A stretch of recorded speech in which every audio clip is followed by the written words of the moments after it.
Imagine if one day someone you love collapsed like this after being poisoned by a cold-blooded killer, and everyone thought it was just a normal death, because the science of cyanide poisoning had been obscured by a misleading doctor. What could you do about it? It was all because the misleading statements of a forensic doctor, Jaya Surya Atmaja. Could he at least be called the most evil doctor of the century? Because since the year 2000, no doctor has been as careless as him in diagnosing someone's unnatural death. Maybe even long before that. Remember that this cyanide coffee case is very popular in Indonesia and even throughout the world.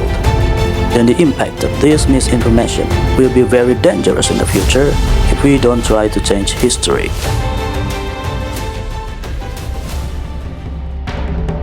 Central Jakarta District Court, 2016.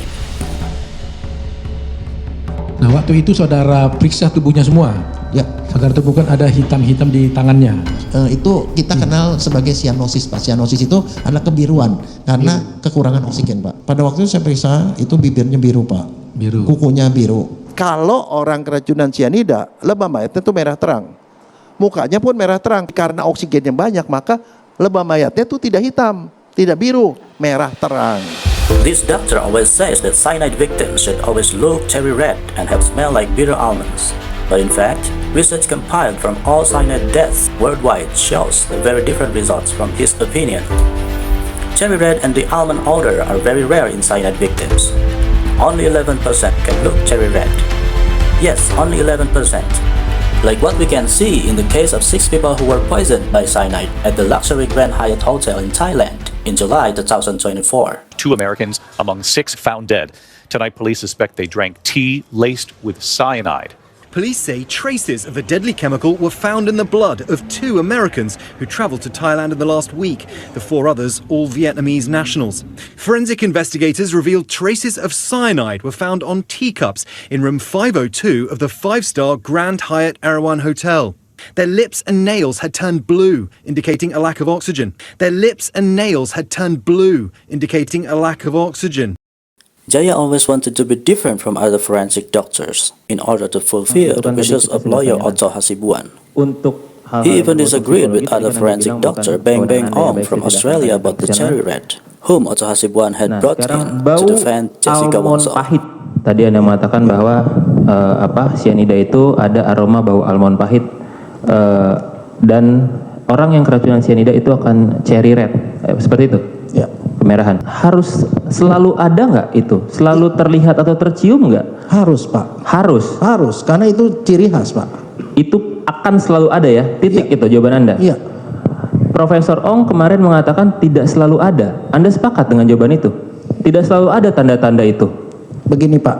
Ini ya, itu kalau Bapak mau nanya gitu, itu ada koma, Pak. Koma begini. Oke, sekarang ada koma ya. Oke. Baik, coba dilanjutkan. Police allege she killed 14 people in 8 provinces over 8 years. She borrowed money from her victims, poisoned them, and looted Back to the their case of belongings to Amsararat fund her cyanide addiction. serial killer, also in Thailand. From the medical examination where their bodies were found, all showed the same result. The lips and fingertips of the victims were also bluish or darker. Pulled the autopsy files of those past 13 cases to find that cyanide was found in their system at the time of death. For the remaining victims where cyanide wasn't found in the autopsy report, police asked forensic doctors to examine pictures and give their expert opinion. From their findings, they concluded the nails, hands, and lips of the victims had turned black from being poisoned, and the poison that made bodies look like this was cyanide. Many of these victims were found with darkened nails when they died. There were at least 15 such victims before 2020 and 2023. Look, none of the cyanide victims looked cherry red. They were all bluish or blackish. Because according to Jaya himself, a very high dose of cyanide can kill a person instantly, and the skin of the victims will not look cherry red. Cyanida itu ada aroma bau almond. Profesor Ong kemarin mengatakan tidak selalu ada. Anda sepakat dengan jawaban itu? Begini, Pak.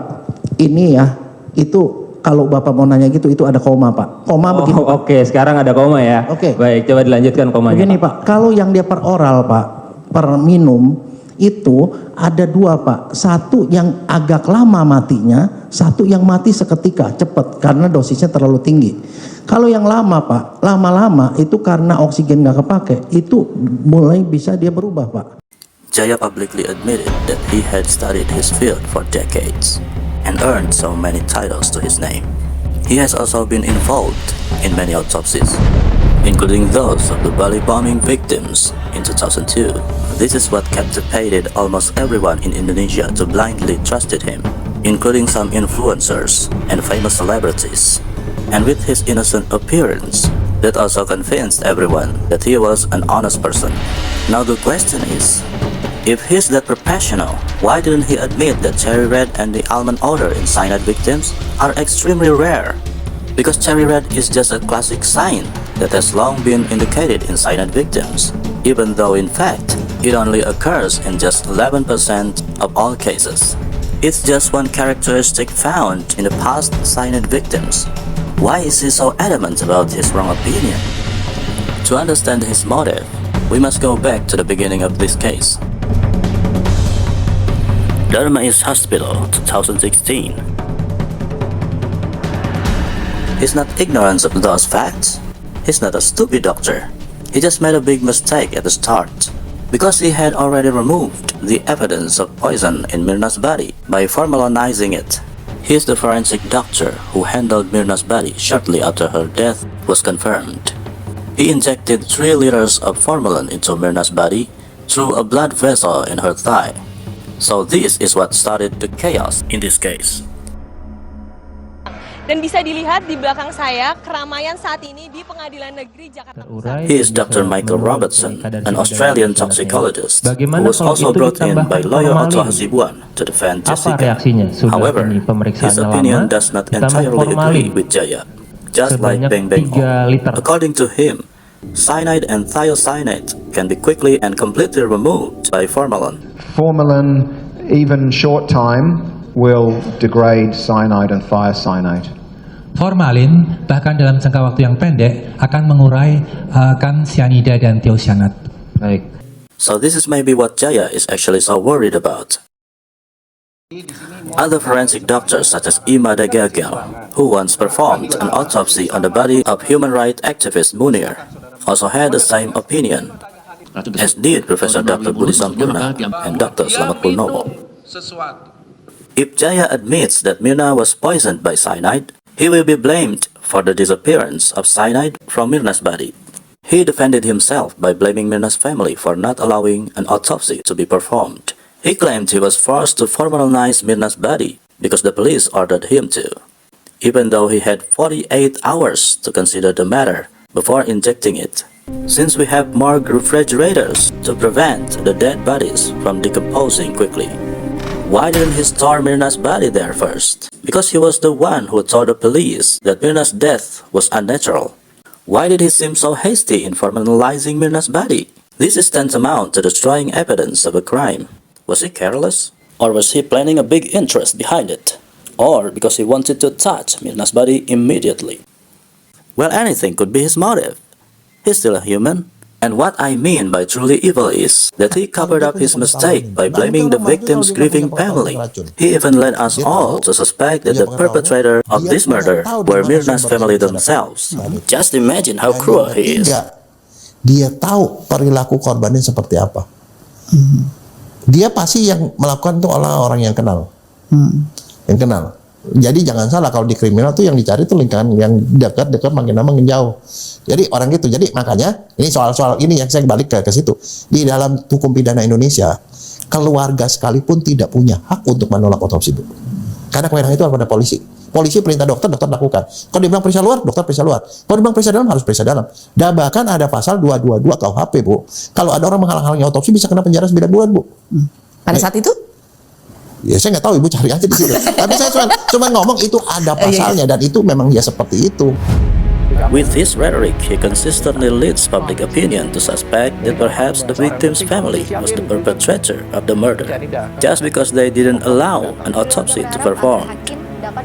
He took advantage of the situation because ordinary people wouldn't be able to think critically. And that suspicion of the family as the perpetrator will only be relevant if the victims died in their own home, i.e. if the victim dies unnaturally in the place where the victim lives with the perpetrator. But this case is different.